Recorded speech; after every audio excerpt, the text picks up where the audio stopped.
The germ theory of disease, which postulates that microorganisms are the cause of many diseases, marked a revolutionary shift in medical science and hygiene practices.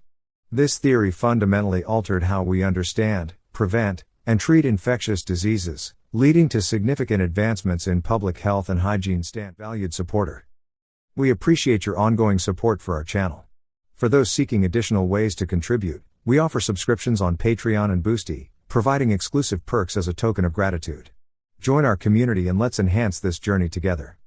If you prefer an alternative, PayPal donations are also warmly welcomed. Your generosity helps maintain and improve our content.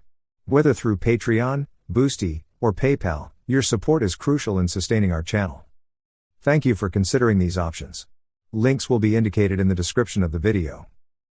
Before the germ theory was widely accepted, the prevailing belief was that diseases were caused by miasma or bad air emanating from decaying organic matter. This miasmatic theory suggested that diseases such as cholera and the plague spread through poisonous vapors. Various other hypotheses, including the theory of spontaneous generation, posited that life could arise from non-living matter. However, these theories could not adequately explain the patterns of disease transmission observed during epidemics. Early observations and theories. The groundwork for the germ theory was laid in the 17th century with the invention of the microscope by Antony van Leeuwenhoek, who observed microscopic organisms in water and other substances. His observations did not immediately lead to the germ theory but opened the door to the study of microorganisms. In the 18th and early 19th centuries, several scientists made crucial contributions to the understanding of infectious diseases. Edward Jenner's development of the smallpox vaccine in 1796 demonstrated that exposure to a less virulent organism could confer immunity, suggesting that diseases were caused by specific agents. The pioneers, Louis Pasteur and Robert Koch. The germ theory of disease was most notably advanced by Louis Pasteur and Robert Koch in the mid-19th century. Pasteur, a French chemist and microbiologist, conducted experiments that refuted the theory of spontaneous generation. His work on fermentation and pasteurization demonstrated that microorganisms were responsible for spoiling beverages, leading him to hypothesize that similar organisms could cause disease in humans and animals. Pasteur's experiments with anthrax and rabies vaccines provided further evidence supporting the germ theory. He showed that weakened forms of the bacteria responsible for these diseases could be used to immunize animals and humans, thus preventing infection. Robert Koch, a German physician, developed a systematic approach to studying infectious diseases. He formulated Koch's postulates, a series of criteria designed to establish a causative relationship between a microorganism and a disease. Koch's identification of the bacteria responsible for tuberculosis and cholera provided compelling evidence for the germ theory. Impact on hygiene practices. The acceptance of the germ theory led to profound changes in hygiene practices, both in medical settings and in everyday life. Understanding that microorganisms could be transmitted via contact with contaminated surfaces, water, and air, prompted the development and implementation of sanitation measures aimed at reducing the spread of pathogens. Hospital hygiene. One of the earliest and most significant changes occurred in hospitals.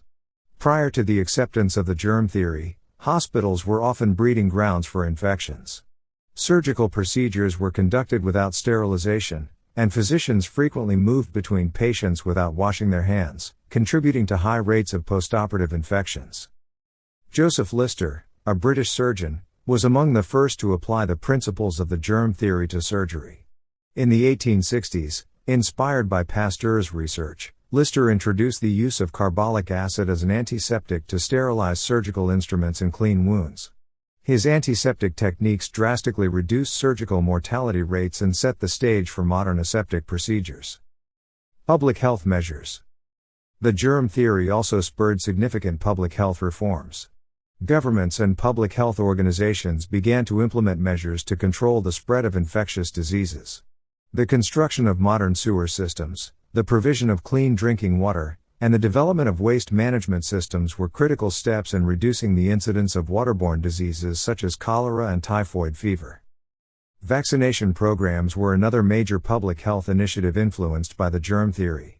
Building on Jenner's work, vaccines for diseases such as diphtheria, tetanus, and whooping cough were developed and widely distributed, leading to dramatic declines in these once common illnesses. Personal hygiene.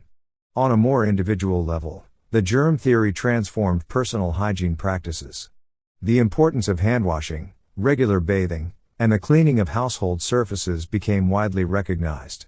These practices, which we now consider routine, were instrumental in reducing the spread of infectious diseases in the community. The evolution of microbiology. The germ theory of disease laid the foundation for the field of microbiology. Researchers began to explore the diversity of microorganisms and their roles in health and disease. The identification of various pathogenic bacteria, viruses, fungi, and parasites expanded our understanding of the microbial world and its impact on human health. The development of antibiotics, starting with Alexander Fleming's discovery of penicillin in 1928, revolutionized the treatment of bacterial infections. Antibiotics saved countless lives and further validated the germ theory by demonstrating that targeted elimination of bacteria could cure diseases. Challenges and controversies. Despite its transformative impact, the germ theory faced challenges and controversies. Initial resistance came from proponents of alternative theories, such as miasma and spontaneous generation. Some medical professionals were slow to adopt new practices, and the widespread acceptance of the germ theory required persistent advocacy and education.